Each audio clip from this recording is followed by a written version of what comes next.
আমি বহুত গবেষণা করে দেখছি, হারাম করে জন্মে হারাম যাবে ব্যাপারটা মহিলার গর্ভ থেকে নাস্তি। এদের মা বাবার ইতিহাস ভালো না, ভালো না। বহুত গবেষণা করছি, মা বাবার ইতিহাস বাপ ভালো তার বেটা ভালো, বাপ ভালো তার বেটা ভালো, মা ভালো তার ঝি। বাপ ভালো তার বেটা ভালো, মা ভালো তার ঝি। গাই ভালো তার বাছুর ভালো, দুধ ভালো তার ঘি। গাই ভালো তার বাছুর ভালো, দুধ ভালো তার ঘি।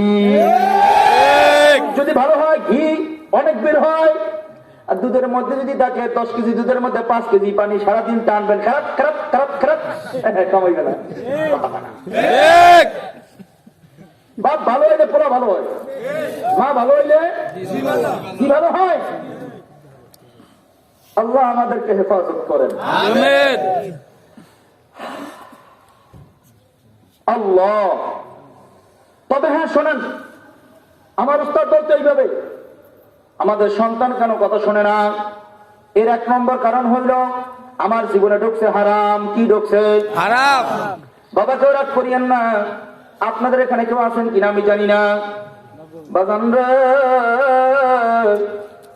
যে ব্যক্তি সুদ খায়, যে ব্যক্তি সুদ দেয়, যে সুদের হিসাব রাখে, যে সুদের সাক্ষী হয়, শোনেন শোনেন কথা বলতে দেন, এই 4 জন একই গুণার অধিকারী। যে সুদ কথা কয় না, যে সুদ দেয়, সুদ খায়, যে সুদের হিসাব রাখে, আর যে সাক্ষী হয়, এই 4 জন একই গুণার অধিকারী। বাবা, এই দুনিয়ার মানুষ সুদের মধ্যে 70টা গুনাহ, সর্বনিম্ন গুনাহ হইল নিজের মায়ের নিজে বিয়ে করা।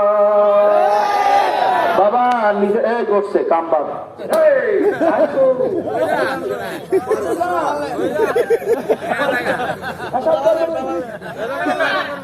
হ্যাঁ হিসাব করে চলি যান। 1 নম্বর তাড়াতাড়ি যান, তাড়াতাড়ি যান, 1 নম্বর করে চলি যান তাড়াতাড়ি। আল্লাহ কবুল করে দেন, আমিন। শোনেন, আপনি আমি মুসলমান, আপনি আমি কি মুসলমান? ইহুদিরা আমাদের বন্ধু না দুশমন? মনে রাখবেন, এনজিও হলো সব ইহুদিদের চক্রান্ত। বাংলার জমিনে কোনো এনজিও আমাদের বন্ধু নয়, সব আমাদের দুশমন। এই বাংলাদেশে এসে গ্রামীণ ব্যাংক একটা একটা করে বল, আপনাদের কাছে আসেন এবার, তাইলে ইবান করা দিবে না,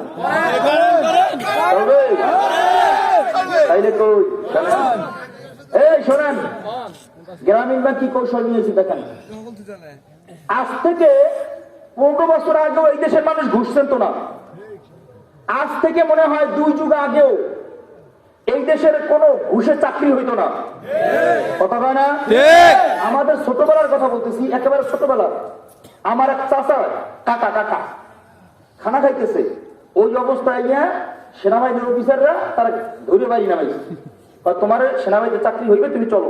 আগে চাকরিতে বিবি হইতো, ঘরে কোনো দৈরি কি বাবা কথা বলেন না কেন, ঘরে ঘরে দৈরি নিয়ে যেত, ঘরে ঘরে ধরে নিয়ে যেত, কারণ ঘুষ তো বুঝতই না।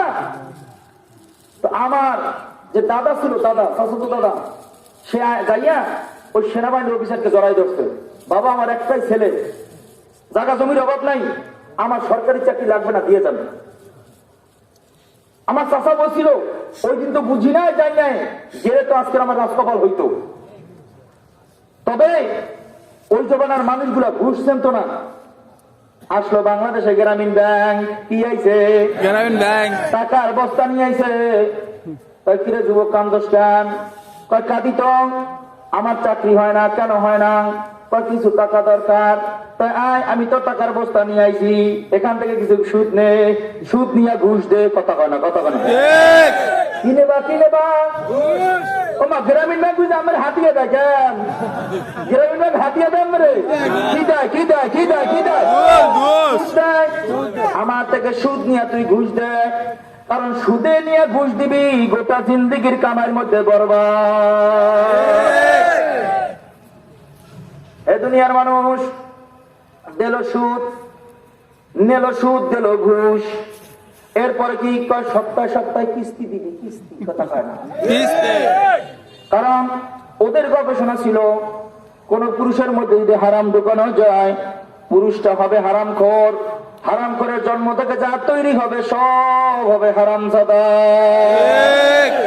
এ বাবারা, এখন থেকে 20 বছর আগে সন্তানকে যদি বাবা ধমক দিত, সন্তান পেশাব করে দিত, কথা হয় না? আমি দেখছি, আমরা তো 4 ভাই 2 বোন, সবার ছোট আমি। আমার ভাই যখন বড় ভাই বিয়ে করছে, 6 মাস পরে আমার জন্ম, বড় ভাইয়ের বিয়ের 6 মাস পরে। আমি দেখছি আমার বোঝেন অবস্থা, তখন তার মেয়েও বড় বড়। ওই সময় দেখছি ভাইয়ে যেন কি একটা অন্যায় করছে, অতটুকু মনে নাই। আব্বা ধৈর্য জুতা দিয়ে সাইড পেস্টটা বাড়িয়ে দিছে, আর ভাইয়া পয়রে দিছে তো, কথা বলে না? কি এক মানামানির যোগ্যতা ছিল, কি মানামানি ছিল। আর বর্তমানে মডেলিং ডিজিটাল, কোনটা হইছে সব ডিজিটাল। হ্যাঁ, চুল করা ভাল্লুকের মতো, বেড়ার মতো, ছাগলের মতো, গরুর মতো, কুত্তার মতো, কথা কয় না? বাপে ডাক দিয়েছে, তাই কি বলাইছেন কা, বলাইছেন কা? এখন চুলের টাল দেখে বাপের কাছে বুঝলে কি বলাইছেন, কথা কয় না? হ্যাঁ, আইবে কম তো।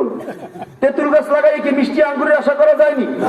হ্যাঁ, সন্তানের দিন শিক্ষা না দিয়ে আমি এইটা খেদমতের আশা করবেন, মোটেও সম্ভব না, কথা কয় না?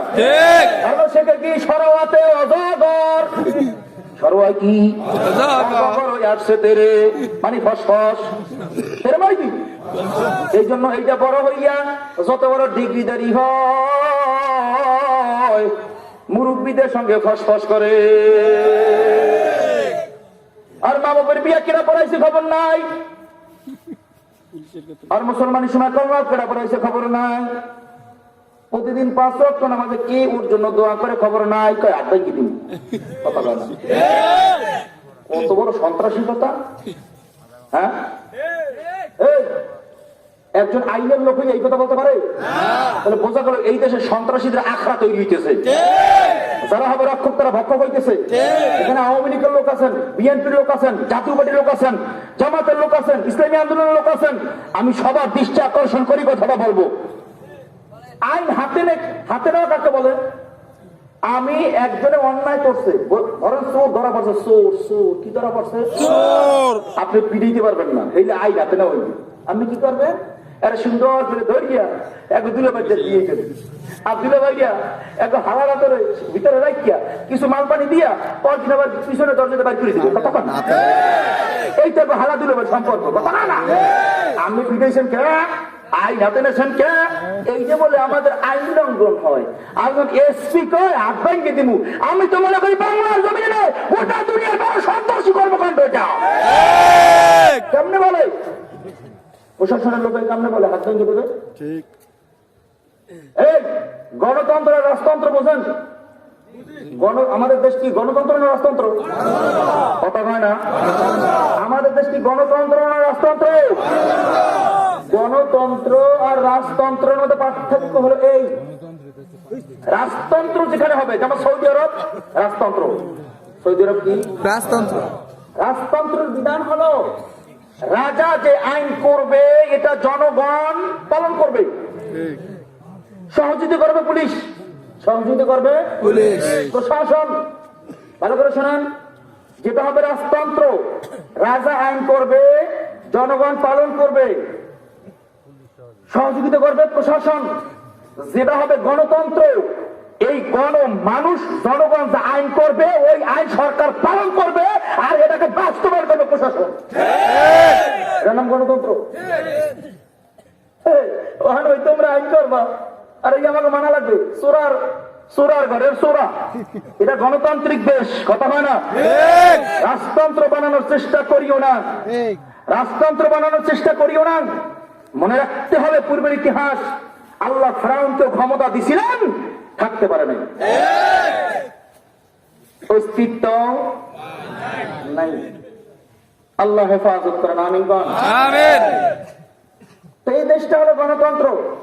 আইন করবো আমরা, আইন করবেন আপনি, এই আইন পালন করবে সরকার, বাস্তবায়ন করবে কারা? প্রশাসন। আর আমাকে দেশে কি কয়, প্রশাসনকে আমাকে ভেঙে দেবে, চোরার ঘরের চোরা। আমার ট্যাক্সের টাকায় তোর গায়ের জামা হয়েছে, আমার ইনকাম ট্যাক্সের টাকা দিয়া তোর প্রত্যেক মাসের বেতন হয়। মেহনতি বঞ্চিত লাঞ্ছিত মাথার গাম পায়ে ধরাইয়া এই রিস্কাওয়ালা রিস্কা চালাইয়া যে ট্যাক্স দেয়, ওই ট্যাক্সের টাকায় তোর প্রত্যেক মাসে মাসে তোর জন্য রিলিফের ব্যবস্থা করা হয়। চোরার ঘরের চোরা তুই কেউ হাত ভেঙে দিবি, তার কারণ কি? সরে সরে আলী, এক সরে বিয়া করে আর এক সরের হালি। এর মূল কারণ হলো হারাম। যে খায় হালাল তার মধ্যে হয় দাসত্ব, যে খায় হারাম তার মধ্যে হয় পশুত্ব। আমাদের দেশের পশুর আচরণ যারা করতেছে, ওরা হারাম খাইতে খাইতে এমন অবস্থা হয়ে গেছে, ওরা মানুষ না কুত্তা এইটাই জানে না। এই আল্লাহর বান্দারা আসলো গ্রামীণ ব্যাংক বাংলাদেশে, এবার টাকা দেয়, সুদ দেয়, সুদ দেয়, কি দেয়? এই সুদ দিয়া প্রত্যেকটা মানুষ ইমান শেষ করে দিল। যখন ওরা দেখলো গোটা বাংলাদেশে ওদের পরিচিতি লাভ হয়ে গেছে, গোটা বাংলাদেশ ওরা পরিচিতি লাভ করলো। এরপরে প্রথম এই লোন দিত পুরুষের নামে। এরপর দেখলো হারাম করে জন্মে হারামজাদা হবে। যে আমার থেকে সুদ নেয় সে হয় হারামখোর, হারামখোরের জন্ম থেকে হয় হারামজাদা। কিন্তু এই দেশের নাস্তিক লাগবে, নাস্তিক কথা কয় না। আলেমদের বিরুদ্ধে আচরণ করার জন্য নাস্তিক রাখবেন, মসজিদ মাদ্রাসার বিরুদ্ধে আচরণ করার জন্য একদল নাস্তিক রাখবে। নাস্তিক কিভাবে বের হবে? নাস্তিক বের করার জন্য ওদের কৌশল হলো, ওরা গবেষণা করে দেখলো যে খায় হারাম সে হয় হারামখোর, হারামখোরের জন্ম থেকে যা তৈরি হয় হারামজাদা। কিন্তু যেই মহিলাটা সন্তান গর্ভে নিয়ে বেপরদায় বের হয়, ওই মহিলাটার গর্ভ থেকেই নাস্তিক বের হবে। আগের জমানার নারীরা বেপরদা চলতো না, পর্দা চলতো, কথা কয় না? ছোটবেলার কথা, বগলের ভিতরে 2-3টা কিতাব নিয়ে টুক টুক টুক টুক করে মাদ্রাসার দিকে যাইতাম। নারীরা দেখতাম, আমাদেরকে দেখলে ওই সময় ছিলাম, আমাদের দেখা করাও জায়েজ ছিল, কথা কয় না? আমাদের দেখাও জায়েজ ছিল মহিলাদের জন্য তখন, কারণ আমি তো ছোট, এখনো পর্দার আদেশ আমার জন্য আসে নাই, ওই পরিমাণ বয়স আমার জন্য হয় নাই। ওই সময় দেখতাম বাজান মহিলারা ছাতি, আমাকে বরিশালে বসে বসে নিয়ে পারে, হ্যাঁ ছাতি মেলিয়া ছাতি মুড়ো দিয়ে রাস্তার বসে বইতে। আমি যতক্ষণ পর্যন্ত না যাইতাম ততক্ষণ পর্যন্ত যাইতো না, কথা কয় না? এ ভাইরা বাবারা, পর্দারা না বোনেরা, এখন বড় হয়েছি দেখতে আলেমের মতো লাগে, দেখতে একজন মৌলবী একজন হুজুরের মতো লাগে, কথা ঠিক না বাড়ি? ছোটবেলায় দেখতাম মা বোনেরা রাস্তার পাশে ছাতি মুড়ো দিয়া বইয়া থাকতো, আর এখন বড় হয়েছি দেখতে আলেমের মতো লাগে, পর্দা করা ফরজ হয়ে গেছে, এখন মহিলাকে জ্বালায় হাঁটা যায় না। আমি গেছি বাজার করতে, কারণ থাকি তো সফরে, বাজার করতে সুযোগ পাই না, তো যাইয়া বাজার করে তখন রওনা করা লাগে একটা মাহফিলে। তা বাজারে গেছি বাজার করতে, বিবি সপ্তাহকারী কোনো কোনো ফোন দেয়, কি হয় এখনো নিয়ে আসেন না কান, মাছ টাছ নিয়ে আন, আপনার পাক করে খাওয়াই দিব, আবার তো তাড়াতাড়ি চলে যাইবেন। আমি কই কি কমু, আগামী দিন থেকে তোমরা বাজারে আইসো। কারণ কি? চিন্তা করেন, আমি চুপচাপ দাঁড়াই এক মহিলার লাগে লাগছে আমার ডাক্তার, এই আইয়ে কেন বেটা গোছায় বাজারও করতে পারি না, মাছ ধুলে বাসায় গিয়ে কইছেন আমি মাছ কি মুঠাই, আমি বেরিয়ে দিচ্ছি। মহিলারা কি বলে, বেটা তো জ্বালায় বাজার করতে পারি না। বর্তমানে তো মহিলা মহিলা এগুলা মহিলা না, এগুলো সব ডাস্টবিনের ময়লা। আগের দিনে ছিল এগুলো মহিলা। এ মাবুদের আছে কিছু আছে আছে আছে, তাহলে একটু কথা কই যায়, কথা হয় না। শোনেন, কলা চেনেন? কলা, কলার উপরে একটা চোকলা আছে না নাই? বাবা, এই কলার উপরে চোকলা থাকার কারণে দাম হয়েছে না হয় নাই? আমি খুলনা থেকে মাহফিল করে বরিশাল আসতেছি, আমাদের ভ্যাকুটি একটা ফেরিঘাট আছে, ফেরি ওপার গাড়ি নিয়ে দাঁড়াইছি, দেখি খুব সুন্দর সুন্দর কলা, একটা লাল টকটকে। আমি কি এই রঙের কলা তো কোনোদিন দেখি নাই। জিজ্ঞাসা করলাম, ভাই একালি কলা দেন? তা হুজুর এক দাম 80 টাকা, বেশি 100 টাকা, আপনার সম্মানে 80 টাকা। চিন্তা করলাম একটা কলার দাম পরে 20 টাকা, খাওয়ানোর গুল্লি মেয়েছি খাবো হুজুর গেলেন জানবে একটা কলা 20 টাকা খাবো। এই দেশে কি আগুন লাগছে? চেহারা কত সুন্দর দেখছে। হঠাৎ করে আমার মনে পড়লো, ঠিকই তো, কলার উপরে শুক্লা আছে, শুক্লাটার কারণে দাম এত হয়েছে, এ খালি কলার দাম 80 টাকা পর্যন্ত। কথা কয় না? কয় টাকা? 80 টাকা। 80 টাকা। কিন্তু ওই কলার শুক্লা ফলাইয়া বাবা সুন্দর করে সাজাইয়া যদি আপনি রাখেন, কোন কাস্টমার কিনবে? কলার যখন শুক্লা থাকবে না, কলার মধ্যে গুইয়া মাছি পড়বে, ব্যান্দা মাছি পড়বে, ব্যান্দা মাছি পড়বে। কথা কানা, কথা কানা, কাশ্মীরে মাছি আইয়া পড়বে, ঘ্যাও ঘ্যাও আওয়াজ হইবে। কথা কয় না? এই যে দেখে কোনো পাগলেও খাইবে। এখন যদি কয় 80 টাকা না, আমার কলার দাম মাত্র 10 টাকা আলি, কেউ কিনবে? কেউ কিনবে না। একদিন পার হওয়ার পরে যখন নষ্ট গন্ধ বের হয়ে যাবে, যদি বলে না 80 টাকাও না 10 টাকাও না, যে আমার কলা নেবে ফ্রি ফ্রি ফ্রি ফ্রি, খাইবে? 2 দিন পার হয়ে গেছে, এখন গন্ধ টিকতে পারে না। দেওয়া লাগবে এখন, আর যদি কেউ খায় এখন আর টাকাও দেওয়া লাগবে না, ফ্রিও না। যে খাইবে উল্টো তারে 10 টাকা দিব। কথা কয় না? এরপরে কলা খাইবে। কেন খাবে না? 10 টাকা দিয়ে তোমার কলা খাওয়া লাগবে না, কারণ এই কলা খাইয়া যে ডায়রিয়া হইবে 10 টাকার ওষুধে ধরবে না। কথা ঠিক না বাড়ি? আগের জমানার মা বোনরা পর্দা সহকারে চলতো, বড় দাম ছিল। ছেলেকে বিবাহ করাবে, কথা বলতো তোমার মেয়েকে আমার ছেলের জন্য নিতে চাই, তো মেয়েরা কইতো কয় টাকা দেবা? 2 টাকা। কয় টাকা বোন দেবা? আমার মায়ের 13.5টা বোন দিয়ে আছে আমার দাদায়, মানে আমার নানারে 13.5 টাকা দেওয়া লাগছে। এইবার আমার মায়ের দিয়েছে, তা আমার নানায় 15 টাকার নিচে দেবেই।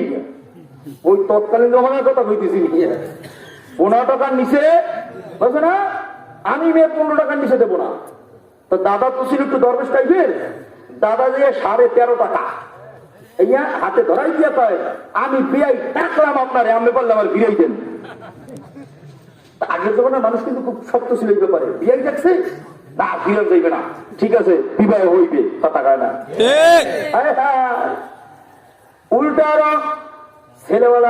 উল্টারও ছেলেওয়ালা মেয়েওয়ালারে টাকা দিত, কারণ পর্দার মধ্যে ছিল, দাম ছিল, মূল্য ছিল। বর্তমানে পর্দা নাই। আমার ওস্তাদ বলতো বাবা, ছোটবেলায় পড়ছি আলেফ খালিফের নিচে 1 নক্তা, তের উপরে 2 নক্তা, এরপরে সহি শুদ্ধ ভাবে তেলাওয়াত আইছে, পড়তেছি আলিফ খালিফ আর নিচে 1 নক্তা, তার উপরে 2 নক্তা। বাবা ডিজিটাল বাংলাদেশে, এই ডিজিটাল যুগে আইয়া বলা লাগে আলেফ খালি বে খালি, এইটা কওয়া লাগে না। আলেফ খালিফের নিচে 1 নক্তা, তের উপরে 2 নক্তা, এরপরে বলে আলিফ খালিফ আর নিচে 1 নক্তা, তার উপরে 2 নক্তা। বর্তমান ডিজিটাল যুগে এসে পড়া লাগে পেট খালি পিঠ খালি, কপালে 1 নক্তা। এই তো মহিলাদের হালাত। কথা হয় না? দাম ছিল তখন, কলায় শুক্লা আছে, দাম আছে, শুক্লার দাম নাই। মহিলারা যখন পর্দা ছেড়ে দিছে, পর্দা ছেড়ে পর্দায় যখন বের হইছে, ঠোঁটে লিপস্টিক। কথা কয় না? ঠোঁটে লিপস্টিকের একটা কথা মনে পড়ছে, কবনি। আগের জমানায় বসতি ছিল কম, জঙ্গল ছিল বেশি। এই দেশে বানরের আনাগোনা বেশি ছিল। বানর আইসা আমাদের ফল ফলাদি খাইয়ে ফেলাইতো। কি আপনাদের দিকে ছিল কিনা জানি না, আমি বরিশালের কথা বলতেছি। দেখবেন বানর যখন দৌড়ায়, ওর ল্যান্সারে ভাস করিয়া এরপর দৌড়ায়, আর ওর পাশা লাল এই সবের দেখায়। কথা ঠিক না বাড়ি? এমন কি বান্দর আছে? বান্দরের পাশা দেখা যায়? আমাকে মা বুঝের একটা চালাক হয়েছে, তা বান্দর তো দেখা যায় না, বান্দরের পাশা কেউ দেখতে পারে না। এই জন্য আমাকে মা বুঝেরা ঠোঁটের মধ্যে লিপস্টিক দিয়ে বান্দরের পাশা বানাইছে। আসতো না, ঠিক না বাড়ি? সাবধানে তাকিও নারী পর্দার আড়ালে, হাদিসে হারাম লিখে অন্য দেখিলে, হাদিসে হারাম লিখে অন্য দেখিলে, সাবধানে তাকিও নারী পর্দার আড়ালে, সাবধানে তাকিও নারী পর্দার আড়ালে। আজকালের নারী গলে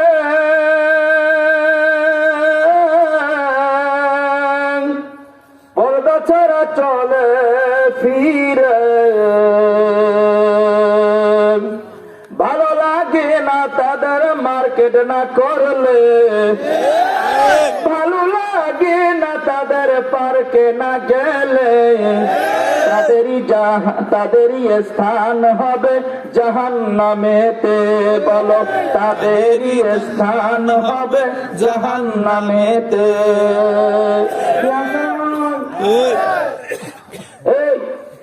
এরপর বাইরেছি যখন ওদের পরিচিতি লাভ করছে, সবার কাছে পরিচিতি হয়ে গেছে, গ্রামীণ ব্যাংকের কাছে এখন সদস্যের অভাব নাই, তখন ওরা চিন্তা করলো হারাম খোর, হারাম দাদা তৈরি হয়েছে, এবার নাস্তিক লাগবে। কি লাগবে? তাহলে ঘর থেকে মহিলাদেরকে বের করা লাগবে। তাদেরকে জোরে বলেন, মহিলাদেরকে।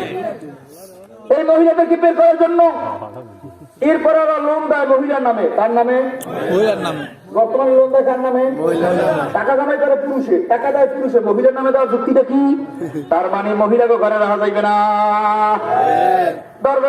দরবেশগিরি দেখাইয়া মসজিদের মধ্যে যাইবে, তবলিগে চেল্লায় যাইবে, সে চরমনায় যাইবে, সার্সিনা যাইবে, ফুরফুরা যাইবে, সে যাইবে বিশ্ব ইজতেমা টঙ্গীর ময়দানে। এদিকে বিবি প্রত্যেক বুধবার রোববার বগলের মধ্যে বই লইয়া কিস্তি দিতে দৌড়াইবে।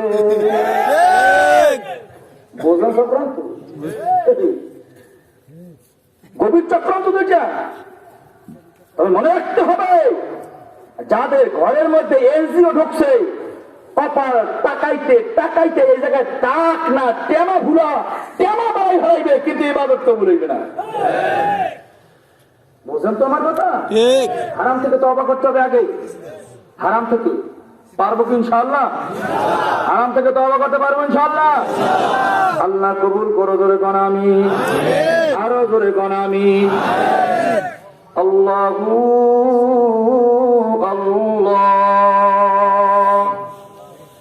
নবীজির সুন্নাত নিয়ে বয়ান হয়, আপনি আমি নবীজির সুন্নাত নিয়ে বয়ান শুনি বাবা, কিন্তু নবীজির সুন্নাত যে কত বড় দামি, আপনার আমার কাছে এই সুন্নতের দাম নাই।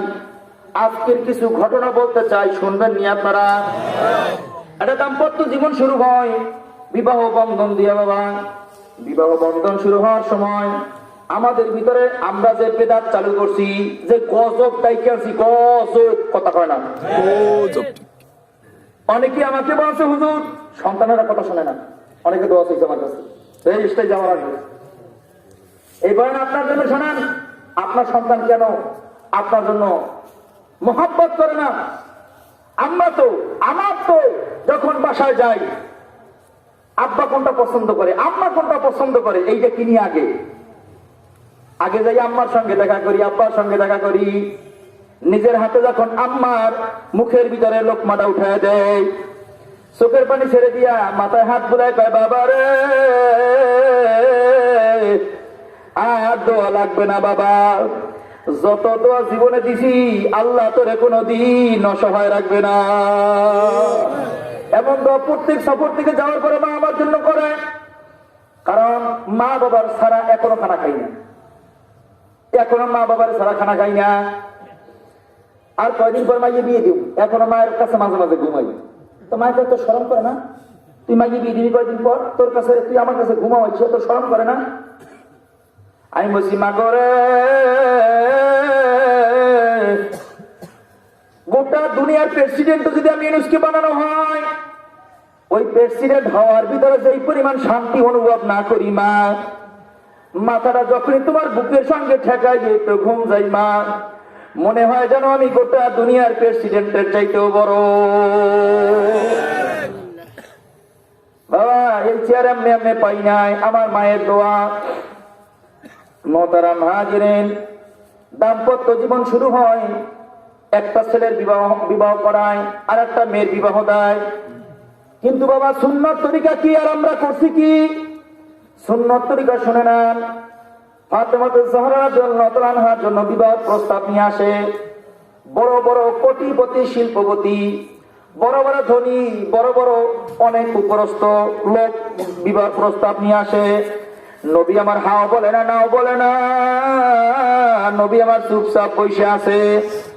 অনেক সাহাবীদের জন্য প্রস্তাব নিয়ে আসছে, নবী কিছু বলে না।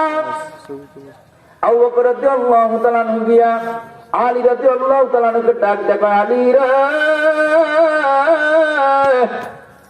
আমার মন জানি কেমন সাক্ষ্য দেয়, আমার নবী মনে হয় তোর অপেক্ষায় আছে। কোন দিন তুই বিবাহের প্রস্তাব নিয়ে যাবি, আমার নবী তার মেয়েকে তোর হাতে তুলে দিবে। কারণ কি, ঘটনা অনেক লম্বা, একটু বলে যাই। কারণ আল্লাহর হাবিবের সঙ্গে আবু বকর রাদিয়াল্লাহু তাআলার একটা সম্পর্ক মুসলমান হওয়ার আগে। আল্লাহর হাবিবকে মহব্বত করছেন আবু বকর মুসলমান হওয়ার এক যুগ আগে। কত যুগ? 12 বছর আগে।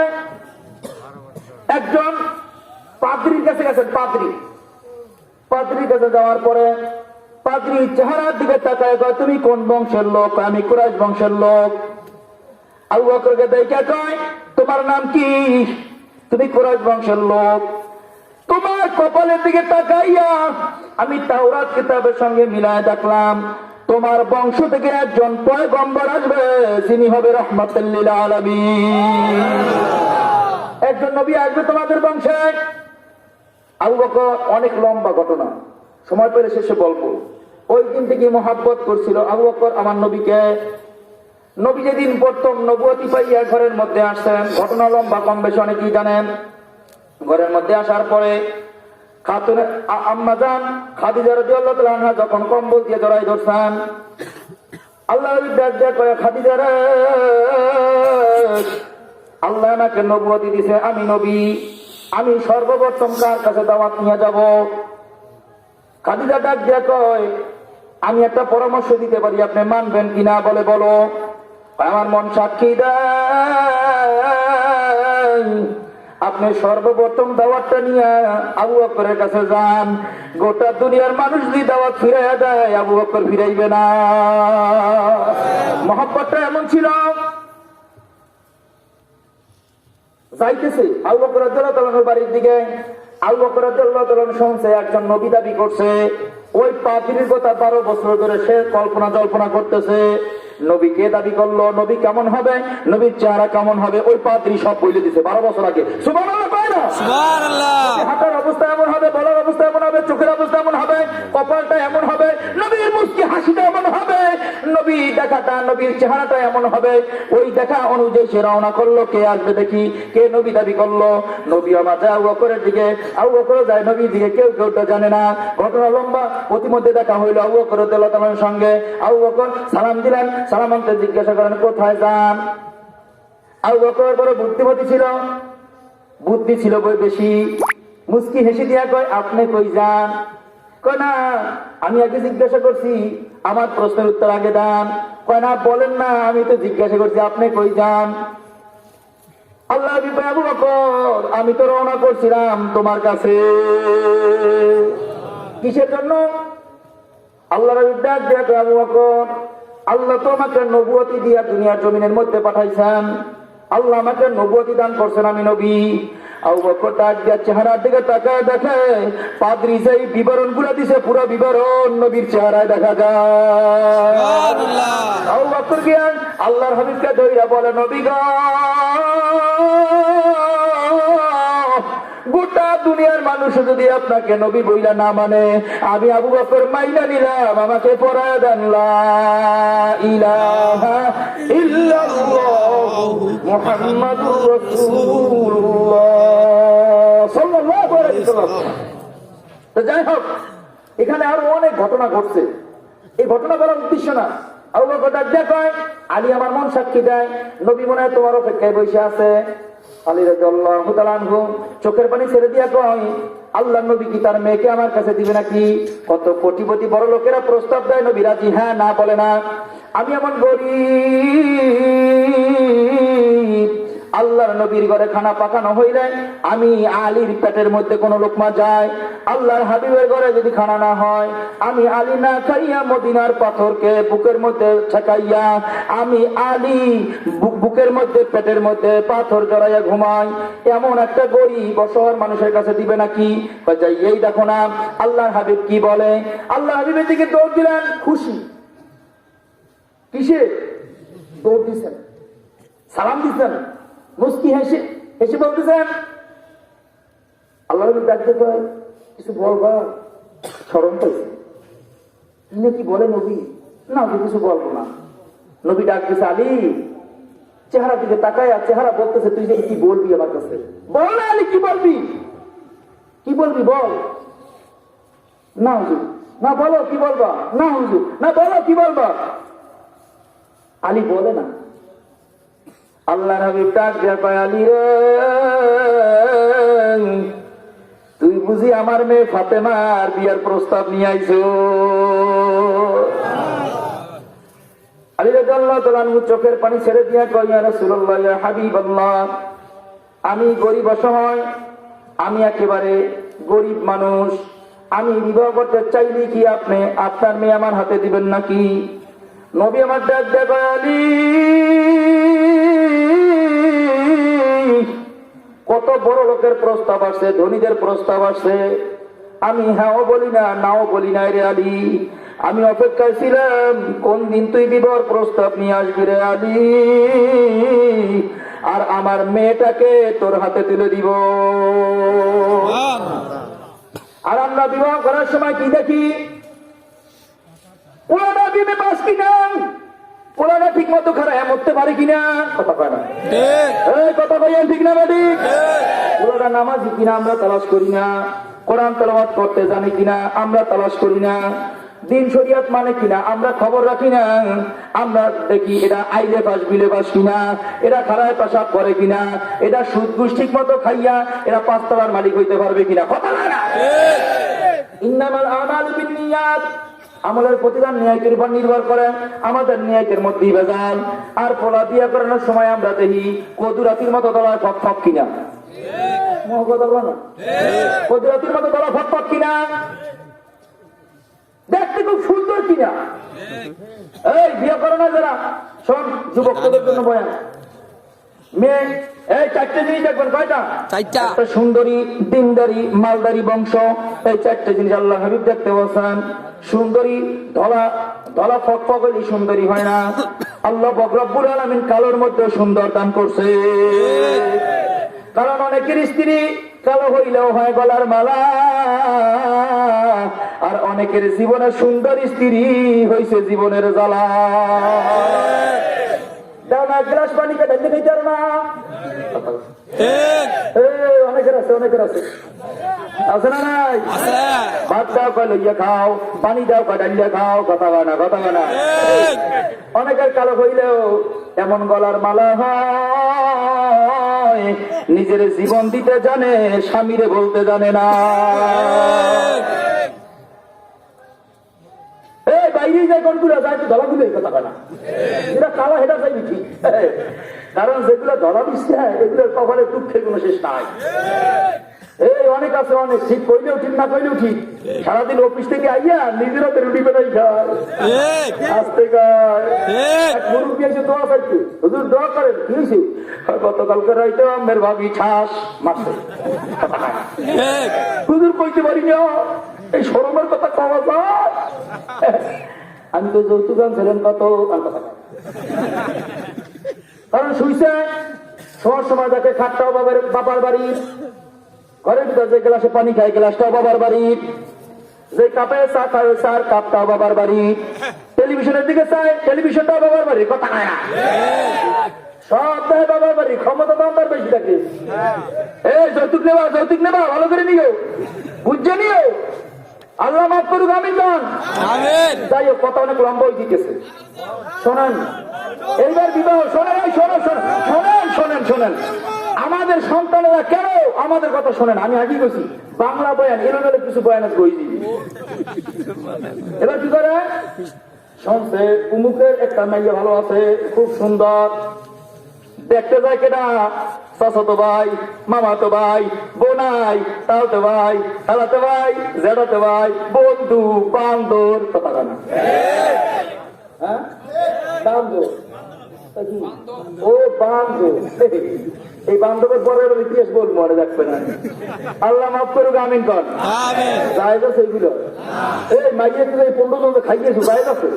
হ্যাঁ, এই মাইটার লোকজন বিবাহ সাথী হয় নাই, এই টাকা সম্পূর্ণ ফেরত দেওয়া, সরিয়ে দেবো বই দেবে, তোমার খানা বই দিব না, তোমার খাইতে কইছে কোন সরাই, কথা খানা, এটা খাসলাত আছে না নাই? মাইয়ে দিয়ে দিলে হ্যাঁ তারা সরিয়ে না শেষ নয়, অথবা সরিয়া চলে সময় সরিয়া অনুষ্ঠান হবে, পোলার বাড়িতে মাইয়ের বাড়ি না, মেয়ের বাড়িতে অনুষ্ঠান হলে অনুষ্ঠান জায়েজ নাই, হারাম। মাইয়ের বাড়ি অনুষ্ঠান করা কি আরাম।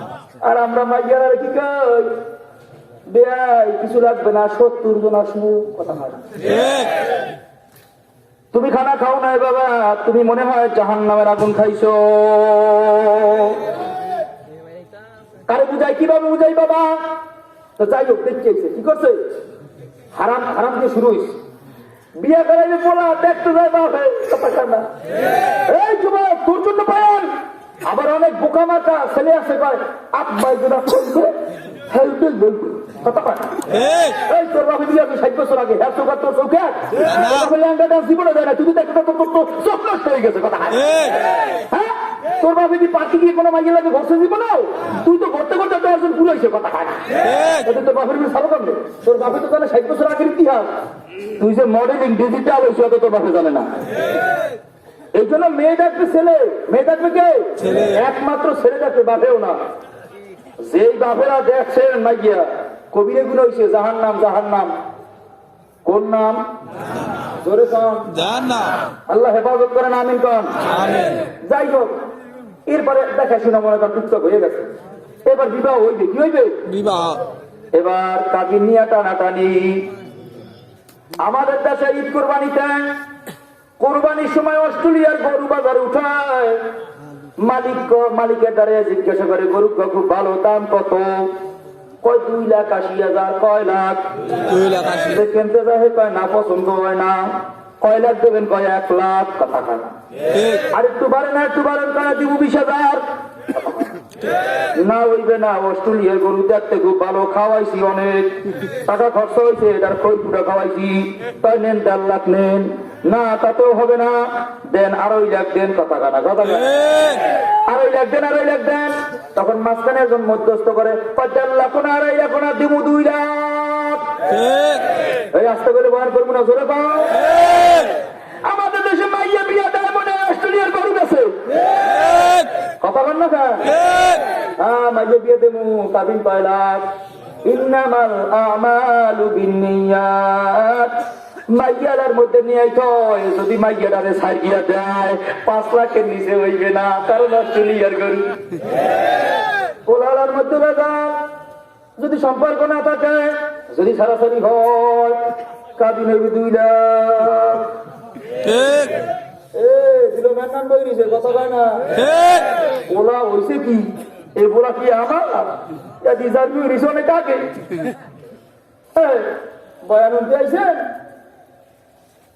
টানা হেস্তা শুরু হয়ে গেছে গরুর মতো 5 লাখ 2 লাখ 5 লাখ না মধ্যস্থ 3 লাখ দিয়েন 3 লাখ ঠিক আছে ভাই 3 লাখ কথা কয় না এই 3 লাখ টাকা যদি পরিশোধ হয় তাহলে এই স্ত্রীর সঙ্গে এই মেলামেশা হারাম হয়েছে না যাই হয়েছে হ্যাঁ ওই সন্তান আমাদের কি লাগবে না কি লাগবে আমারে ওই সন্তান বাপের বাদ দিয়ে শ্বশুরের ডাকবে না ডাকবে কারে এবার দেখেন আলীর সঙ্গে কি ব্যবহার নবী আপনি দিবেননি আলী অপেক্ষায় আছি কোন দিন তুমি আসবা আলী দেনমোহরের জন্য কিছু আসেনি দেনমোহর এত সহজ না রে বাবা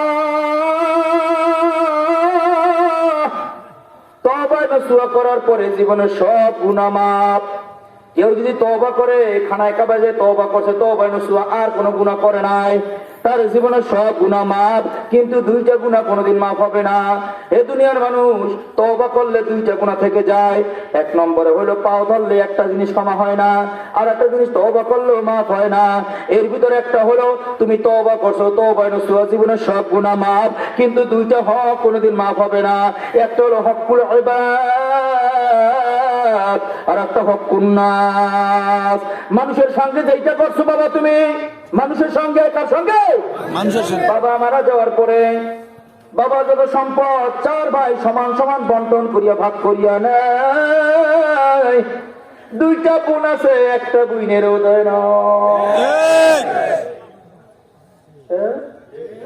এবার হাজি সাহেব কোন সাহেব এই হাজি সাহেব তোমার হজ করতে কইছি কোন সূরায় আগে বুঝিয়ে ফেরত দাও কথা কয় না তাহাজ্জুদ পরে তাবলীগি সিল্লা দেয় বছর সিল্লা কি সিল্লা নেশাবি সিল্লা সর্বনাশ যাইয়ে জিকিরে মসজিদ বানাইয়া রাখিয়েছে কথা কয় না কিন্তু বুঝিয়েটা দেয় না তোমার সর্বনাশ যাইতে কইছি কোন সূরায় হ্যাঁ আগে বুঝিয়েটা দাও বুঝতেছেন আমার ভাইয়া সারা গায়ে ঘা মলম লাগাবো পয়সা না সারা গায়ে ঘা যারা বোনের সম্পদ বোনকে দেন নাই আমাদের ময়দানে উঠবে এই বোন বলবে আল্লাহ আমার সম্পদ যে আমার থেকে ও জুলুম করে খাইছে আল্লাহ এর বিনিময় নেকি না দেওয়া পর্যন্ত আমি মাফ করবো না করবেনটা কি তখন নম্বর 2 পাও ধরলেই সব জিনিস ক্ষমা হয় না কাবিন হয়েছে 2,50,000 দিয়ে বাসরে দিয়ে পাও হাতটাই যাচ্ছে আমি তোমার হদ সীমাত করিয়ে দাও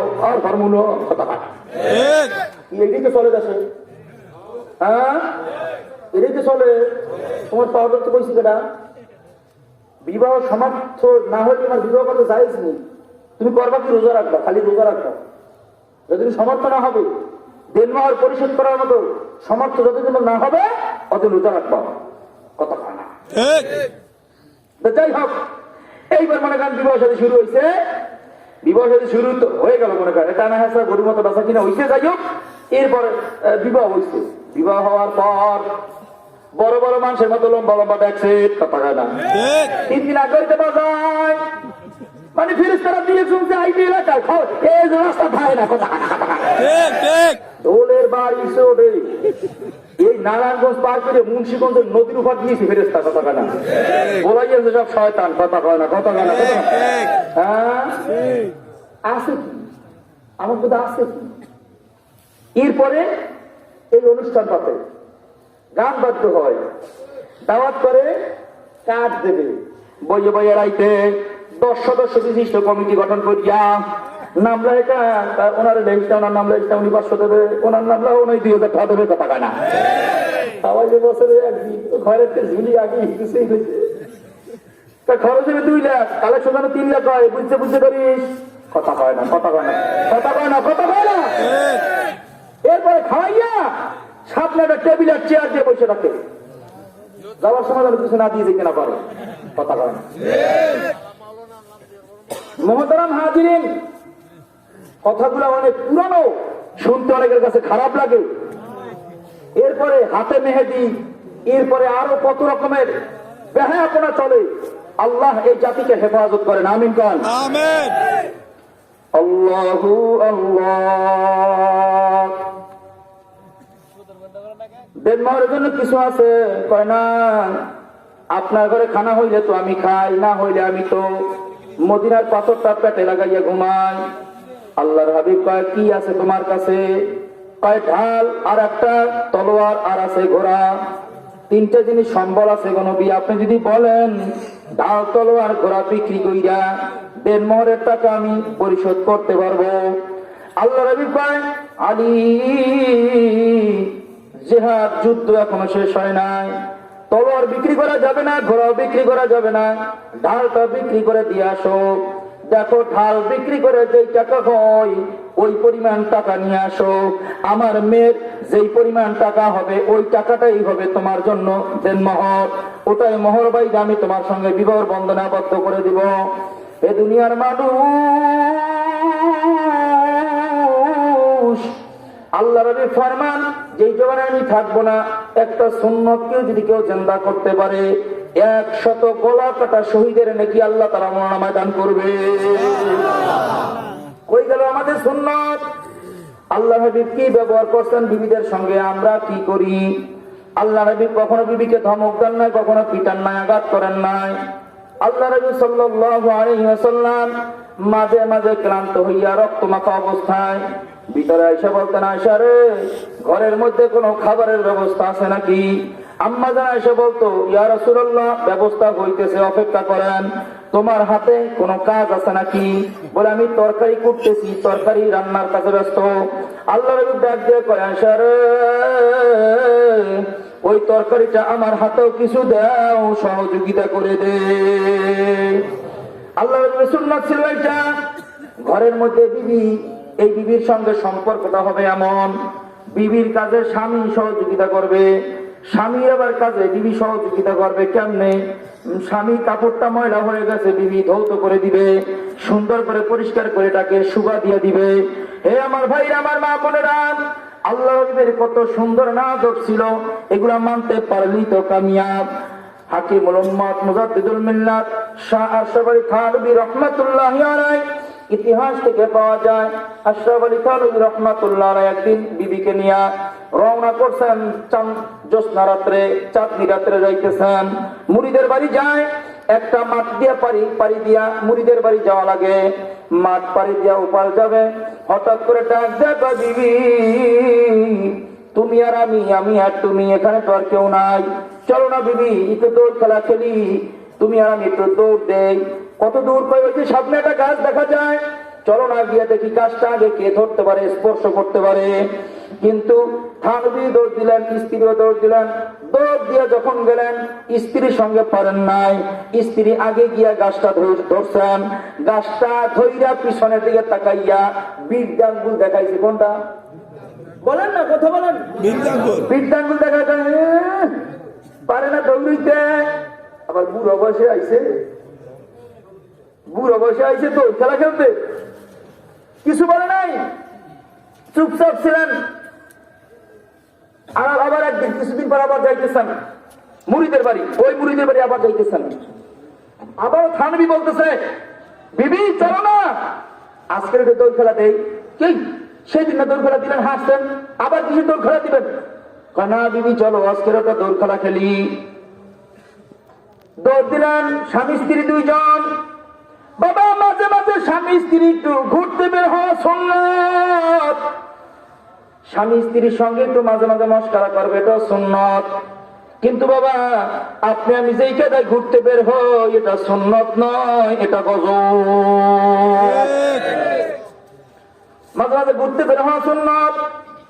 তো এবার দৌড় দিবেন, স্বামী স্ত্রী দুইজন দৌড় দিলেন, কে আগে গিয়ে গাছটা ধরতে পারে। কিন্তু এই দিন তো ব্যতিক্রম, থানভী এবার আর পিছনে নাই, থানভী লাঠিটা বগলের মধ্যে নিয়ে দৌড় দিছেন স্ত্রীর আগে। স্ত্রীর আগে গিয়া গাছ খান ধইরা পিছনের দিকে তাকাইয়া বীরদাঙ্গুল দেখাইয়া বলে, তিলকা বি তিলকা। স্ত্রীকে ফেরত দিলেন।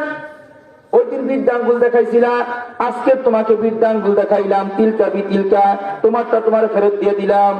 স্ত্রী কয়, ফেরত দিয়েছেন তো কি হয়েছে, সমান সমান। ওই দিন আপনি ঠকছেন, আজকে আমি ঠকলাম। বলতে না বলতে থানভী রাহমাতুল্লাহ আলাইহি চোখ দিয়া ঝরঝর করে পানি প্রবাহিত হইতেছে। স্ত্রী মনে করছে, হায় হায় স্বামীর বুঝি কষ্ট দিয়া ফেলাইছি, স্বামী বুঝি আমার কথায় আঘাত পাইছে।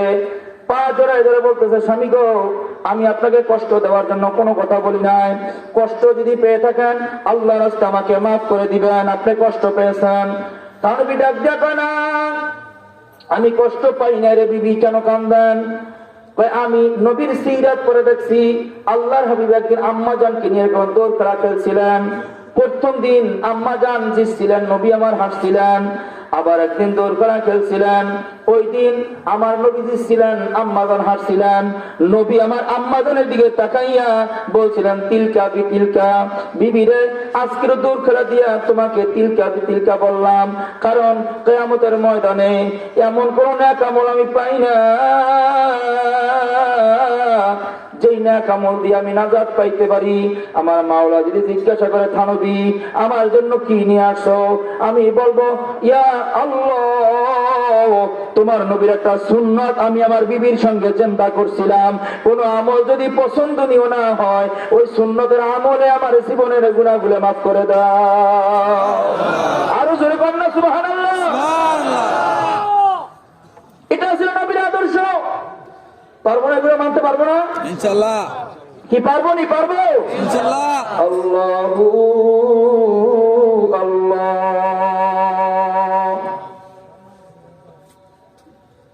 ও আল্লাহ পাকের বান্দারা, কবরের যাত্রীরা, আমার পর্দার আড়ালের মা ও বোনেরা, মনকে একটু হিসাব করে বুঝাও রে মন।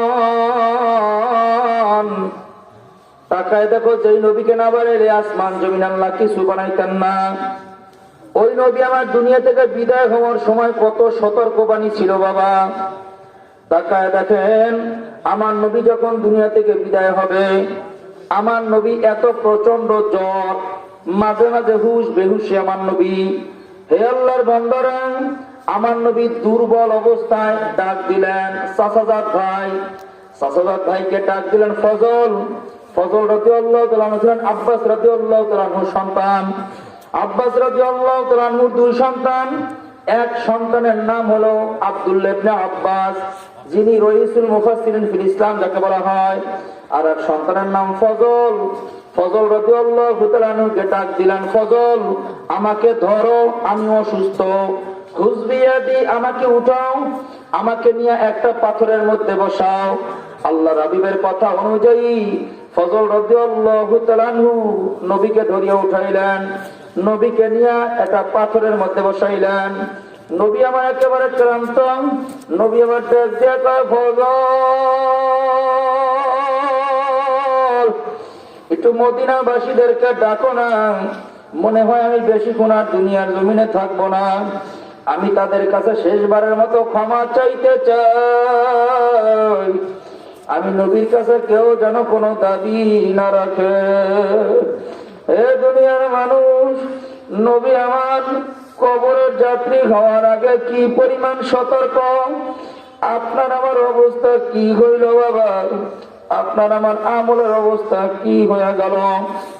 ফজল রাদিয়াল্লাহু তাআলা গিয়া বললেন, ও মদিনাবাসীরা, তোমরা তাড়াতাড়ি কইরা আসো। নবী আমার মনে হয় বেশিক্ষণ দুনিয়ার জমিনে আর থাকবে না। তোমাদেরকে ডাকছেন কি যেন বলবেন। মদিনার লোকেরা সব পাগলের মতো নবীর চতুর্পাশে হাজির।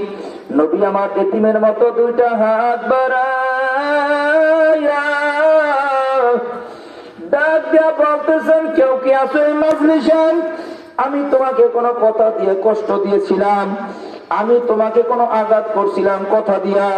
যদি এমন কেউ থেকে থাকো, আমাকে একটা কথার বিনিময়ে দুইটা গালি দিয়া প্রতিশোধ নিয়ে নাও। তারপরও আমি নবীর উপর কেউ দাবি রাখো না। আমি মনে হয় দুনিয়ার জমিনে আর বেশিক্ষণ থাকবো না। আমার মাওলার দিদারে মনে হয় আমাকে চলে যেতে হবে। ডাকতেছে, কেউ কোনো সাড়া দেয় না। এরপর নবী আমার আবার হাত বাড়াইলেন। হাত বাড়ায় বলতেছে, কেউ কে আসো? আমার কাছে 1, 2, 3 দিনার বাতের হামো পাও, এমন কেউ কি আসো নাকি? কেউ কোনো কিছু বলে না। একজন সাহাবী দাঁড়াইলেন, ইয়া রাসূলুল্লাহ, আমি আপনার কাছে 3 দিনার পাই, কেমনে 3 দিনার পাও বলবো আমাকে। সাহাবী ডাক দিয়ে কয়, নবী গো, আপনার কাছে একদিন এক ভিক্ষুক ছিল, আপনার কাছে কোনো টাকা কড়ি ছিল না। আপনি আমার থেকে 3 দিনার ধার নিয়ে আপনি ভিক্ষুককে ভিক্ষা দিছিলেন। এ দুনিয়ার মানুষ, নবীর শিক্ষা টাকা দেখো, কখনো তার কাছে কেউ হাত বাড়ায় নবী আমার খালি ফেরত দেয় নাই। আমার উস্তাদ বলতো, বাবা রে, তোমার কাছে একজন হাত বাড়ায়, তুমি যখন তাকে খালি হাতে ফেরত দিয়া দাও, তুমিও তো একজনের কাছে হাত বাড়াও, সেও তোমাকে কিছু না দিয়া ফেরত দিয়া দেয়। আর তোমার কাছে যখন কেউ হাত বাড়ায়, তুমি তাকে সাধ্য অনুযায়ী যদি তাকে দিতে পারো, তাহলে আল্লাহর কাছে তুমি যখন হাত বাড়াইবা, আমার মাওলা তোমাকে সাধ্য অনুযায়ী সেও দিতে থাকবে। তোমার যতটুকু প্রয়োজন আল্লাহ তা তোমাকে দান করবে। সাহাবী বলতেছে, ইয়া রাসূলুল্লাহ, 3 দিনের আমার থেকে নিয়ে আপনি ভিক্ষুককে দিছিলেন। নবী আমার ডাক দিয়ে কয়, ফজল, আমার গচ্ছিত টাকা থেকে, আমানার টাকা থেকে আমার সাহাবীকে 3 দিনার দিয়া দাও। কারো 1 দিরহাম পাওনা নিয়েও আমি কবরে যাইতে চাই না। কারণ কিয়ামতের ময়দানে যদি একটা দিনারের কারণেও যদি আমার মাওলার দরবারে কেউ যদি আমার বিরুদ্ধে মামলা দায়ের করে, আমি নবী হইতে পারি, ওই মামলা খারিজ করতে পারবো না। নবীর আমার কত সতর্কবাণী ছিল। নবী আমার আবার এতিমের মতো 2টা হাত বাড়াইলেন। হাত বাড়াই বলতেছে, এই মাজলিসের মধ্যে কেউ কি এমন আছো, আমি তোমাকে কোনো আঘাত করছি, বিনিময় আমাকে 2টা আঘাত দিয়া দাও। তারপর বলি আমি নবীর প্রতি কোনো দাবি তুমি রাখো না। এই কথা বলার পরে আবু বকর আলীর দিকে তাকায়া কান্দে। আলী রাদিয়াল্লাহু তাআলা কাঁদতেছে, ওমর রাদিয়াল্লাহু তাআলা কান্দে, আবু বকর কান্দে। আমার নবী আমাদেরকে কখনো এমন বলে না, আজকের কেন নবী বলে? নবী কি চলে যাবে নাকি? আমরা কি এতিম হয়ে যাব নাকি? কি পরিমাণ মহাব্বত ভালোবাসা ছিল রে বাবা। আর নবী আমার কবরের যাত্রী হওয়ার আগে কি সতর্কতা ছিল। আল্লাহু আকবার। কেউ কিছু বলে না, সব সাহাবীরা জার জার করে কাঁদতেছে। এক সাহাবী দাঁড়ায় বলে, ইয়া রাসূলুল্লাহ, ইয়া হাবিবাল্লাহ, আমার একটা দাবি আপনার কাছে আছে। কিসের দাবি? হুজুর, উমুক জিহাদের ময়দানে আপনি আপনার হাতের লাঠি ছড়ি ঘুরাইতেছিলেন, আপনার হাতের লাঠির আঘাত আমার পিঠে স্পর্শ করছিল, আঘাত করছিল। নবী গো, ওই দিনের ওই লাঠির আঘাতের দাবিটা আমার আছে গো নবী। নবী আমার ডাক দেয়া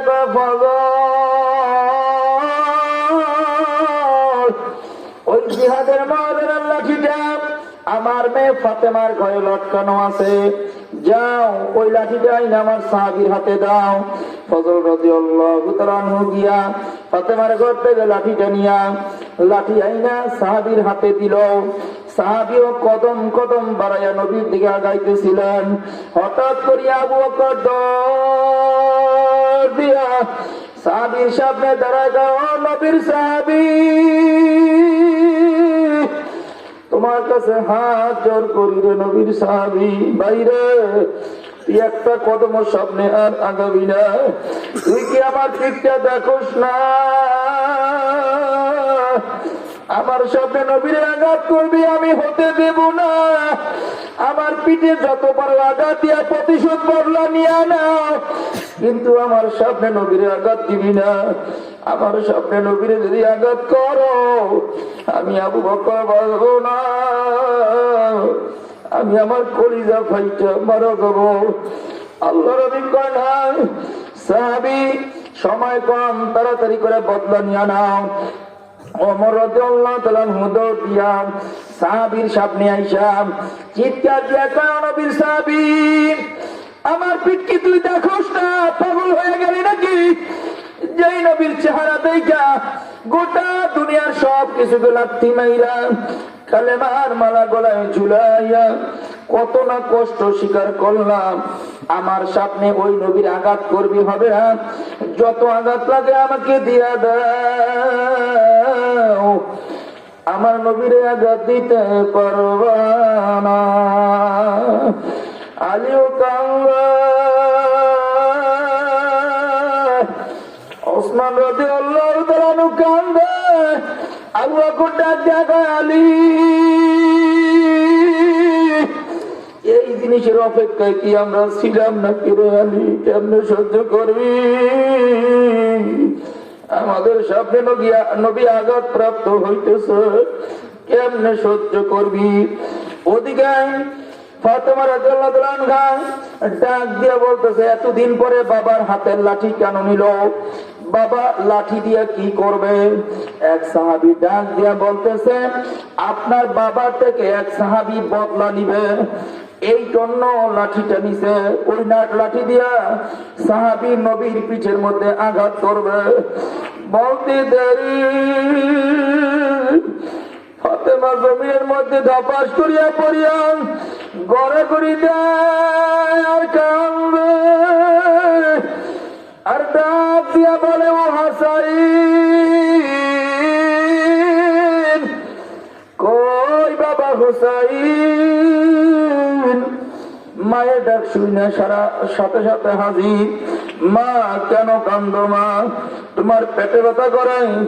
না, পেটে ব্যথা করে না। মা, শরীর খারাপ লাগে? না, লাগে না। মা, কেন কান্দো? তোরা কি শোনস না? তোর এতিম নবী, তোর এতিম নানার গায়ে কে যেন আজকে আঘাত দিয়া বদলা নিবে রে হাসান। হোসাইন রে, তোর নানার গায়ে কে যেন আঘাত দিয়ে বদলা নিতে চায়। আমি মা হয়ে তোদেরকে আদেশ করলাম, তোদের পিঠ দুইখানা তোর নানার স্বপ্নে গিয়ে অক্ষ করে দেয়। যত আঘাত লাগে তোদের দুই ভাইয়ের পিঠে দিবে। তোদের দুই ভাইয়ের পিঠ পিটাইতে পিটাইতে পিটাইতে পিটাইতে তোদের দুই ভাইয়ের পিঠ রক্তাক্ত হয়ে যাবে। আমি ফাতেমার দিলের মধ্যে কোনো কষ্ট লাগবে না, কিন্তু আমার এতিম বাবার গায়ে যদি কেউ আঘাত দেয়, আমি ফাতেমা বাঁচবো না, কলিজা ফাইটে মারা যাবো। হাসান হোসেন নবীর পাগল দৌড়াইতে দৌড়াইতে গিয়াম ওই সাহাবীর সামনে হাজির হইয়া সাহাবীর সাথে দুটা হাত বাড়াইয়া ডাক দিয়ে কইব, নানার সাহাবীরা, আমাদের দুই ভাইয়ের একটু আকুতি তুমি শোনো, বিনয় সঙ্গে শোনো। ডাক দিয়ে কও, নানার সাহাবী, আমার মা পাগলের মতো গলা কাটা মুরগির মতো ছটফট করতেছে আর কাঁদতেছে। আমার মা পাগল হয়ে যাবে, নানা গায়ে দিবি না, আমার মা কলিজা ভাইটা মারা যাবে বলছে। আমাদের মা বলছে আমাদের দুই ভাইয়ের পিঠকে তোমার সামনে অক্ষ করে দিতে।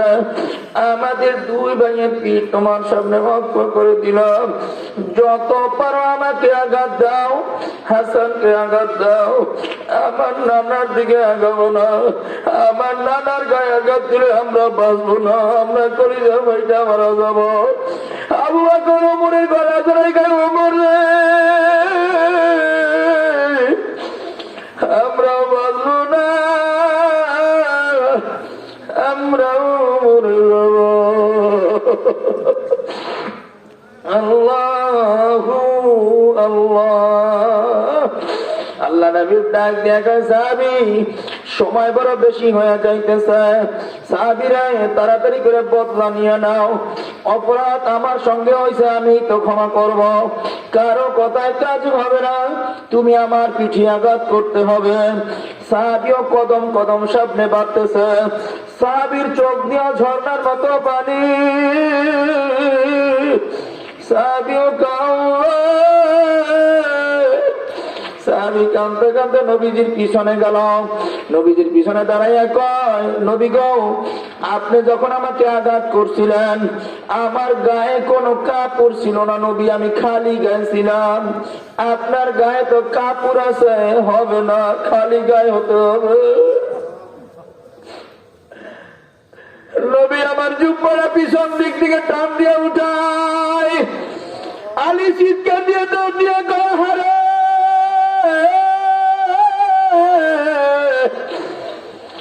এমন করুণ দৃশ্য কি দেখা যায়। সব সাহাবীরা গড়াগড়ি কাঁদতেছে। নবী আমার পিছনের জুব্বাটা টান দিয়ে উঠাইয়া কয়, দিলাম পিঠ আলোকপাত করে আমার পিঠে আঘাত করো। এবার সাহাবীও কান্দায়, সাহাবীর হাতের লাঠিটা জমিনের মধ্যে রাইখা নিজের গায়ের কাপড়টাকে আলোকপাত কইরা পিছন দিক থেকে দৌড় দিয়া গিয়া আমার নবীর দুই বগল থেকে হাত ঢুকাইয়া নবীর আমার জড়াইয়া ধরছে। আল্লাহু আকবার। নবীর আমার জড়াইয়া ধইয়া মৌরে নবুয়তের উপরে একটা চুম্বন দিয়া ডাক দিয়া কয়, নবী রে, এমন নবী রেখে আঘাত দেওয়া যায়, এমন নবীর আঘাত দেওয়া যায় না। অনেকদিন ধরে অপেক্ষায় ছিলাম নবী, নিজের আমল দিয়ে আমি নাজাত পাবো না, নিজের আমল দিয়ে আমি জান্নাতে যাইতে পারবো না। অপেক্ষা ছিলাম আমার শরীরটা কোন দিন আপনার শরীরের সঙ্গে লাগাইতে পারবো, আমার দেহটা কোন দিন আপনার দেহের সঙ্গে লাগাইতে পারবো, আর আপনার মোহরে নবুয়তের উপরে কোন দিন চুম্বন করতে পারবো। কিয়ামতের ময়দানে আমার যদি আল্লাহ জিজ্ঞাসা করে কি নিয়ে আসছো, আমি ডাক দিয়ে করবো, আল্লাহ কিছু না, এই বদনটা তোমার নবীর বদনের সঙ্গে লাগছিল, এই ঠোঁটটা তোমার নবীর মোহর নবুয়তকে চুম্বন করছিল। কোন আমল পছন্দনীয় না হইলে আল্লাহ একটা আমলের উসিলায় মাফ করে দাও। হে আল্লাহ, আশিক রাসূলের দাবিদাররা, ও নবীর প্রেমিকেরা, তোমরা আমরা তো এরকম নবী আর পাবো না, পারবো না কি নবীর সুন্নত গুলোকে জড়াই ধরতে? তাকাই দেখো নবীর কত সুন্দর আদর্শ ছিল, আদর্শের ভিতরে তাকাই দেখো মায়ের সঙ্গে কি ব্যবহার আমার নবী করছে। আরে কি আদর্শ নিয়ে দুনিয়া জমিনের মধ্যে চলো। সাহাবীরা বসা, এক বুড়ি মহিলা আল্লাহর হাবিবের দরবারে আসলেন। নবী আমার দাঁড়াইলেন, নবী আমার নিজের গায়ের রুমালটা মহিলার জন্য বিছায়া দিলেন। বুড়ি মহিলাটা নবীর সামনে বসলেন, নবী আমার আদবের সঙ্গে বসে কথা বলতেছেন। আবার বুড়ি মহিলাটা যখন রওনা করলো তখন নবী আমার দাঁড়াইয়া কিছু দূর আবার আগায় দিলেন। সাহাবীরা আশ্চর্য হয়ে কয়, নবী গো, বুঝলাম না হাকিকত, একটা বুড়ি মহিলার জন্য রহমাতুল লিল আলামিন বিশ্ব নবী দাঁড়ায়, আবার নবী তার গায়ের রুমাল বিছায়া দেয়, আবার তাকে বিদায়ের সময় নবী আগায় দেয়, বুঝলাম না। নবী আমার চোখের পানি ছেড়ে দিয়ে গেল, সাহাবীরা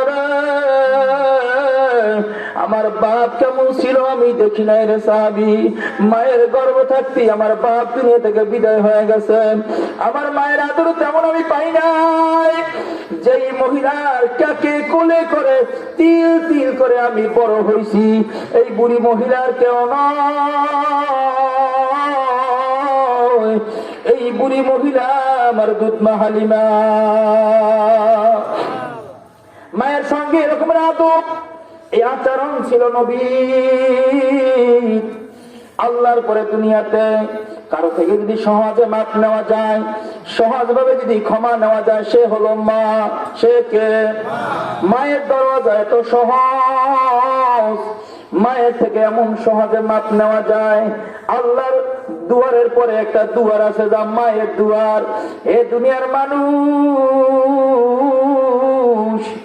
আল্লাহ আল্লাহ। শাইখুল হাদিস জাকারিয়া সাহেব রাহমাতুল্লাহ আলাইহি মুস্তাজাবুদ দাওয়ার ভিতরে যে ঘটনা উল্লেখ করছেন, এর মধ্যে যে অন্যতম মা একটা ঘটনা এর ভিতরে উল্লেখ করছেন। একটা ঘটনা, একটা সন্তান বিবাহ করছেন, স্ত্রীর খপ্পরে পড়া মা বাবাকে সাইরা অনেক দূরে চলে গেছেন, অনেক দূরে গেছে, আর খোঁজ খবর নেয় না। মা বাবার 60 বছর পার হয়ে গেছে, এর মধ্যে একদিনও মায়ের কাছে আসে না, একদিনও বাবার কাছে আসে না, অনেক দূরে পড়ে রইছে। কিন্তু 60 বছর পরে এমন মারাত্মক জটিল একটা রোগ হয়েছে, যে রোগে তার পুরুষাঙ্গ নষ্ট হয়ে গেল। নষ্ট হয়ে যাওয়ার পরে স্ত্রীও তারে বের করে দিল, স্ত্রী বের করে দিল, শাশুড়িও বের করে দিল, শ্বশুরও বের করে দিল। ঘটনা অনেক লম্বা, আমি শেষের অংশটা বলতেছি। বাবা, এ দুনিয়ার মানুষ সবাই যখন ঘাট ধরে রাস্তায় নামাইয়া দেয়, সন্তানটা এবার চিন্তা করে, সবাই যদি আমাকে বের করে দেয়, আমি আমার মার কাছে যদি যাই, আমার মা আমাকে বের করে দিবে না, মা আমাকে তাড়ায় দিবে না, মা আমাকে ধমক দিবে না। সন্তানটা আস্তে আস্তে যাইতেছে, যাইতে যাইতে যে বাড়ির কাছাকাছি গেল, গিয়ে দেখে সেখানে কোনো ঘর বাড়ি নাই, যেখানে ঘর ছিল সেখানে ঘর নাই। একটা আঙ্গুরের বাগান দেখা যায়, একটা রাখাল আঙ্গুরের ডালপালা গুলা ছাড়তেছে, একটা রাখাল আঙ্গুরের ডালপালা পরিষ্কার করতেছে। রাখালকে ডাক দিয়ে বলে, ভাইরা, এই বাড়িটা কি উমুকের নয়? কহা এক সময় ছিল। কয় সে আজকের কথা? ডাক দেখুন, সে তো জটিল কঠিন রোগে আক্রান্ত হইয়া যা ছিল সব শেষ হয়ে গেছে, ভিটা বাড়ি পর্যন্ত বিক্রি করে চিকিৎসা হয়েছে, কিন্তু আল্লাহর ডাকে সারা দিয়ে গেছে, দুনিয়ার জমিনে নাই। গত 3 বছর আগে দুনিয়া থেকে বিদায় হয়ে গেল, কিন্তু এই ভিটা বাড়ি বিক্রি করছে আমার মালিকের কাছে। কিন্তু এই বাড়ির একটা মহিলা এখনো আছে।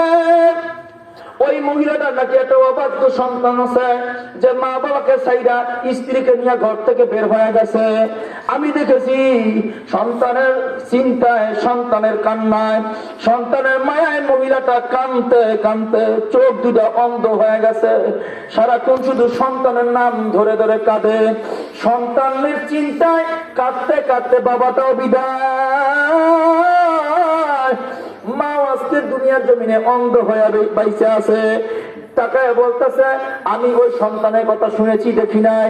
যদি আমি কোনোদিন দেখতাম আমার হাতের দাওটা দিয়া আঙ্গুরের ডালপালা না কাইটা আমি ওর হাত পা গুলা কাইটা টুকরো টুকরো করতাম।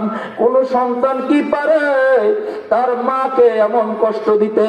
নিজের ভৎসনা নিজের কানে নিজে দাঁড়ায় দাঁড়ায় শুনতেছে। বলে ভাইরে, ওই মহিলাটা কি এখনো আছে? বলে আছে। কোথায় আছে? বলে অমুক বাড়ির কিনারায় একটা ঝুপড়ি গাইরা, ওই ঝুপড়ির মধ্যে থাকে। মানুষদের একটা ঝুপড়ি গাইরা দিছে, ওই শীতের মধ্যে ঝুপড়ির মধ্যে ঘুমায়। সারাদিন বাড়ি বাড়ি বাড়ি ভিক্ষা করে, রাত্র হইলে ঝুপড়ির মধ্যে ঘুমায়। সন্তানটা আস্তে আস্তে কদম কদম বাড়তেছে। বাইরা ঝুপড়ির কাছাকাছি গেল, গিয়ে দেখে মা নামাজরত অবস্থায় নামাজ পড়তেছে। নামাজ পড়িয়া দুইটা হাত আসমানের দিকে বাড়াইছে, বাড়ায় ডাক দেবে আল্লাহ। সন্তান একটা দিছিলা আল্লাহ, এটারে দূরে সরাইয়া দিলা আল্লাহ। স্বামীটারও কাইরা নিয়ে গেল আল্লাহ, আমার স্বামীটাও না আল্লাহ। আমি দেখছি আমার স্বামী দুনিয়া থেকে বিদায় হয়ে যাওয়ার পরে কত পুরুষের আমার স্বামীকে কবরে নামাইছে আল্লাহ। তুমিও কি আমাকে পর পুরুষ দ্বারা আমার কবরে নামাইবে আল্লাহ? জানি না কখন জানি বিদায় হয়ে যায় আল্লাহ। তোমার কাছে ভিক্ষুকের মতো হাত বাড়াইছি আল্লাহ, আমার সন্তানটাকে আমার কাছে ফিরে দাও, আমার সন্তানটাকে আমার কাছে ফিরে দাও আল্লাহ। আমি ভিক্ষা করে ওরে খাওয়াবো আল্লাহ, আমি ভিক্ষা করে যা পাই নিজে না খাইও সন্তানের মুখে দিব আল্লাহ। মরার পরে আমার সন্তানের মাটিটা আমার জন্য কবুল করো আল্লাহ। পর পুরুষের দ্বারা আমার কবরে নিও না আল্লাহ। অন্ধ অবস্থায় হাত উঠাইলাম, তুমি কি আমার দোয়া কবুল করবে না আল্লাহ? তুমি আমার দোয়া কি কবুল করবে না? আমার সন্তানটা আমার কাছে ফিরায় দাও, ফিরায় দাও, আমার সন্তানটা আমার কাছে ফিরায় দাও। এভাবে শুনতেছিল সন্তান, বাইরে থেকে ডাক দেবা মা গো, আর চাওয়া লাগবে না রে মা, তোমার সন্তানকে মাওলায় তোমার কাছে ফিরাইয়া দিছে। 7 বছর পরে সন্তানের মুখে মা ডাক শুই না, মা সঙ্গে সঙ্গে দাঁড়াইয়া আন্ধ অবস্থায় স্বপ্নে ভাবতেছে, বাবা কই তুই? 7টা বছর তোর এই মা ডাকটা শোনার জন্য কত না কাঁদছি। আমি দেখি না, চক্ষু অন্ধ, তোর ঠিক মতো দেখতে পারবো না। আমি তোর আর দেখার মতো শক্তি আমার মধ্যে নাই। বাবা আমার সামনে দাঁড়া, আমি মন বড় তোর একটু আদর করি, আমার এই দুর্বল ঠোঁটটা তোর একটু চুমা দিবে বাবা। সন্তান মায়ের বুকের সঙ্গে জড়াইয়া বলতেছে, মা যত অন্যায় করছি মাফ করে দাও মা। মা ডাক দিয়ে কয়, বাবা রে, মা ডাকটা দিতে দেরি হয়েছে, অন্তর থেকে তোরে মাফ করতে দেরি করি না। এর নাম হলো মা। তুমি বোঝো না মা যে কেমন, তুমি বোঝো না। সন্তান বিদেশে যায়, ওদিনও মা কাঁদে। এয়ারপোর্টে দেখছিলাম, যাইতেছি আব্বাকে নিয়ে মাকে নিয়ে যাইতেছি মক্কা মদিনায়। এয়ারপোর্টের হালত গুলো দেখছি আর কাঁদছি। সন্তান এয়ারপোর্টের মধ্যে ঢুকছে, সবাই চলে যায়, মা যায় না। একটা ছিদ্র দিয়ে তাকায় তাকায় কান্দে।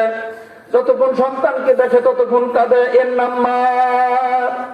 যেদিন সন্তানটা বিদেশে যায় ওদিনও মা কাঁদে, যেদিন সন্তান বিদেশ থেকে ফিরে আসে ওদিনও মা কাঁদে। সবাই বিরকেশ নিয়ে ব্যস্ত, কিন্তু মা কাঁদে রে বাবা। 3-3.5 বছর তোর মুখের মা ডাক শুনি না বাবা। বাবা আশ্রয়, তুই আমার মন ভরে আমাকে ডাকবি। এই জন্য যেদিন যায় ওদিনও মা কাঁদে। যেদিন সন্তান ফিরে আসে সবাই হাসে, ওই দিনও মা কাঁদে। ও দুনিয়ার মানুষ,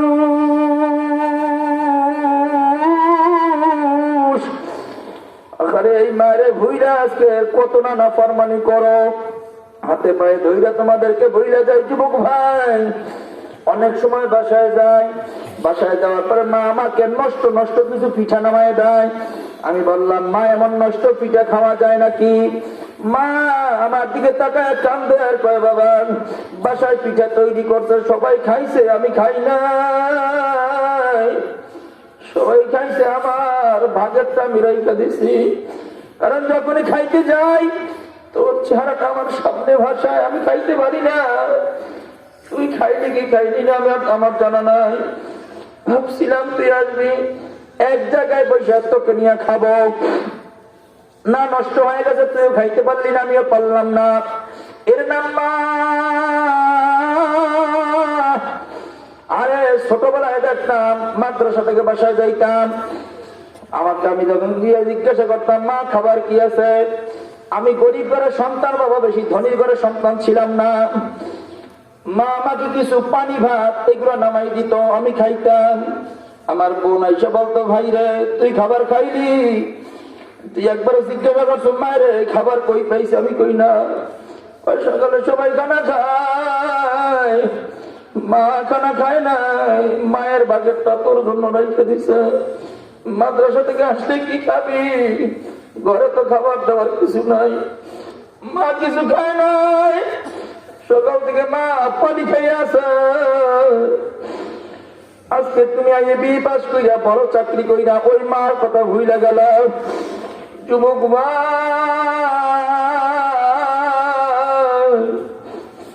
ভাই তোমাকে শোনায়া যায়, এ বয়ান আগে যতই করছি অত বুঝি নাই। বিবাহ করার পর অনেক কিছু বুঝছি। মাঝে মাঝে রাত্র 2টা-3টার সময় উঠে দেখছি বিবি আমার পাশে নাই, কই গেল? তাকায় দেখি দরজার আড়ালে যাইয়া দরজা ধইয়া দাঁড়ায় দাঁড়ায় কাঁদতেছে। কেন কান্দ? বিবি আমার ব্যাখ্যা করে বুঝবেন না। সন্তান গর্ভে ধারণ করা কত কষ্ট বোঝানো যাবে না। তাকায় তাকায় কাঁদতাম আর চিন্তা করতাম, আল্লাহ আমি তো সন্তান, মায়ের গর্ভে থাকা অবস্থায় আমি তো কত কষ্ট করছি, আমি না মারে কত কষ্ট দিছি। আল্লাহ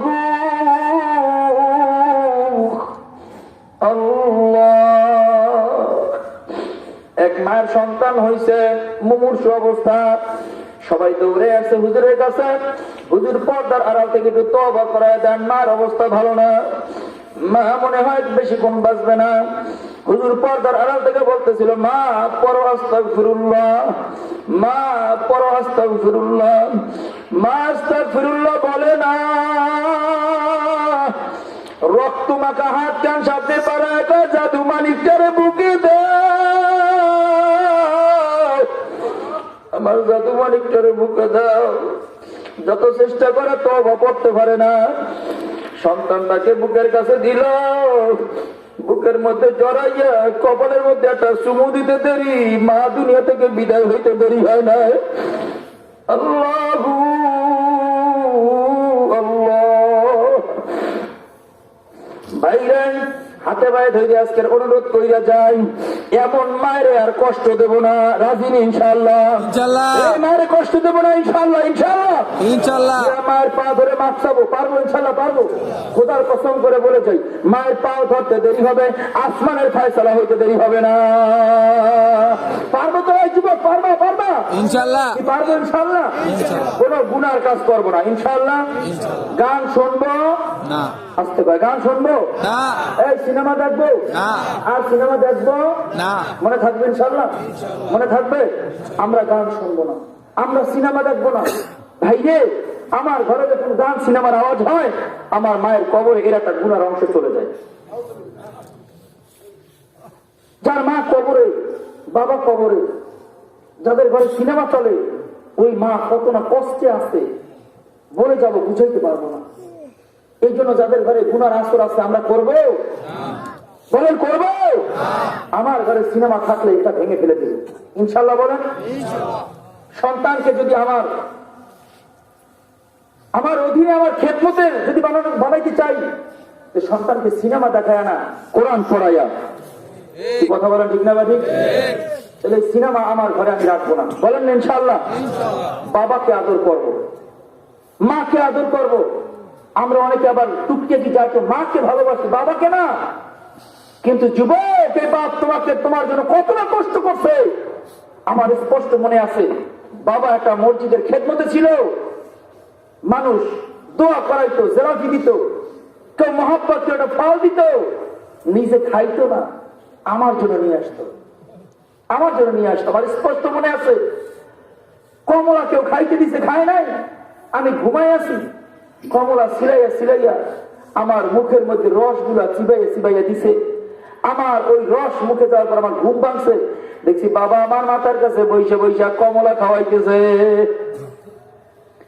ওই দিনের কথাগুলো ভুলি নাই রে ভাই। এখনো সফর থেকে যখনই যাই, ফল টল যাই, কিছু নিয়ে যাই, নিজের হাতে সিলাইয়া সিলাইয়া বাবারে খাওয়াইয়া দেয়। অনেক সময় বাবা কয় আমাদেরকে দিস না, তোর সন্তানদেরকে দে। আমি কই আব্বা আমি ভুলি নাই, মানুষ একটা কমলা দিছিল, আপনি খান নাই, আমার জন্য নিয়ে আসছিলেন। ভাই, বাবা সন্তানের জন্য কত না কষ্ট করছে। বাবা যারা হও নাই ভাই, তুমি বোঝো না। এখন বাপ হইছি, এখন বুঝি সন্তানের জন্য মায়া কত।